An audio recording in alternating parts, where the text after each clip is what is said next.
मरते दम तक रहूंगा IAS। আনপ্রেডিক্টেবল। হ্যালো বন্ধুরা, কি অবস্থা, কেমন আছেন সবাই? তো যাই হোক, ফাইনালি মুক্তি পেয়েছে আপকামিং ইন্ডিয়ান তেলুগু ল্যাঙ্গুয়েজের political action masala cinema game changer. এটি একটি সোশ্যাল পলিটিক্যাল ড্রামা ফিল্ম। সিনেমাটি হিন্দি ভাষায় চলে এসেছে এবং আমি দেখেছি। তো চলুন দেখা যাক কেমন হয়েছে সিনেমাটি। এই সিনেমাটি রামচরণের 15 film as a lead actor তিনি। ট্রেলারে তাকে গ্লোবাল স্টার খ্যাতি দেওয়া হয়েছে। সিনেমায় রামচরণের acting, performance, dialogue, anger issue সবকিছু ঠিকঠাকই রয়েছে। লেকিন সিনেমার স্টোরি লাইন সুপার ফাস্ট দেখানো হয়েছে। একটি মাস মাসালা অ্যাকশন ওরিয়েন্টেড সিনেমা নির্ভর করে ডিরেক্টরের উপর। আর এই সিনেমাটি ডিরেক্ট করেছেন শঙ্কর এস। এর আগে তিনি ইন্ডিয়ান শিবাজি দা বস, রোবট আই, রোবট 2 এইসব সিনেমা ডিরেক্ট করেছেন, যা এখনো জনপ্রিয় হয়ে আছে। কিন্তু এই সিনেমায় রামচরণের ডুয়েল রোল হিসেবে তেমন একটা ফেস ভ্যালু ক্রিয়েট করতে পারেনি, যেমনটা আমরা বাহুবলী সিনেমায় দেখেছিলাম।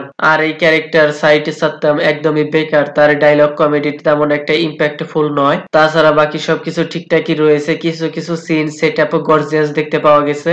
এই সিনেমার গানের জন্য 75 কারোর বাজেট করা হয়েছে। তার সাথে ফাইটিং সিকোয়েন্স, দমদার অ্যাকশন দেখতে পাওয়া গেছে। সিনেমার স্টোরির কথা বললে, রামচরণ এইখানে honest IAS officer role in Ramanandan. আর রামচরণের ফাদার আপার্না গ্রামের লোকজনদের সাহায্য করে আপার্না হিরো হয়ে যায়। তাই একটি পলিটিক্যাল পার্টি শুরু করে এবং লিডার হয়ে যায়, যার উদ্দেশ্য সাধারণ মানুষের সেবা করা, পয়সা কামানো নেই। লেকিন সমস্যা শুরু হয় যখন আপার্না ঠিকমতো ভাষণ দিতে পারে না, তার কথা বলতে অনেক কষ্ট হয়। তা আপনারা সিনেমাটিতেই দেখে নিয়েন। আর এজন্য অপোজিট সাইডের পলিটিক্যাল পার্টিরা তার বিরুদ্ধে চলে যায় এবং টাকার জন্য তার বন্ধু শত্রু হয়ে যায়। তার পিতার আদর্শে ট্রিগার হয়ে জনগণের কথা চিন্তা করবে এবং তাদের হক সবার মাঝে পৌঁছে দিবে। তার পিতার বানানো পার্টির মাধ্যমে দেশের সরকার গঠন করবে। সিনেমায় এমনটাই দেখানো হয়েছে।